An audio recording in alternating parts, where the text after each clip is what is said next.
IT man ပြောပြမယ်မီးပြတ်သွားတဲ့အခါ UPS ရှိရသားနဲ့ server ကြီးတန်းကျသွားတာမျိုးကြုံဘူးလားအဲ့ဒါ UPS battery တည်နေလို့ပဲ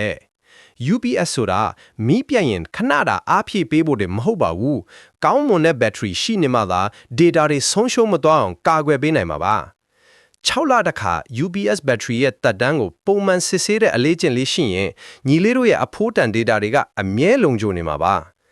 UPS battery တွေဟာများသောအားဖြင့်2နှစ်ကနေ3နှစ်အတွင်းသက်တမ်းကုန်တတ်ပါတယ်။ဒါကြောင့် self test ခလုတ်ကိုနှိပ်ပြီး volt အားကိုပုံမှန်စစ်ဆေးပေးရမှာပဲ။အားသားချက်ကမီးပြက်လဲစိုးရင်စရာမလိုပဲအချိန်မီ backup လုပ်နိုင်တာဖြစ်ပြီးအားနည်းချက်ကတော့ battery တွေကသက်တမ်းကုန်ရင်အသစ်လဲဖို့ကုန်ကျစရိတ်ရှိတာဖြစ်ပါတယ်။နေ့စဉ်9မိနစ်စာဒီလို IT အခြေခံတွေကိုလေ့လာရင်တစ်နှစ်အတွင်းမှာညီလေးတို့ရှိမှာတကယ့် senior tech mindset ရလာမှာပါ။ဥပမာတာမန်လူကမီးပြတ်ပြီးမှစိတ်ညစ်နေချိန်မှာညီလေးက UPS ရဲ့တက်တန်းကိုကြိုသိပြီး battery အသင့်လဲထားနိုင်မှာမျိုးပါ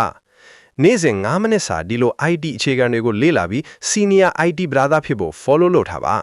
ရန်ကုန်မြို့တွင်းမှာ IT services တွေလိုအပ်ရင်ကျွန်တော်တို့ ID man ကိုဆက်သွယ်လိုက်ပါနော်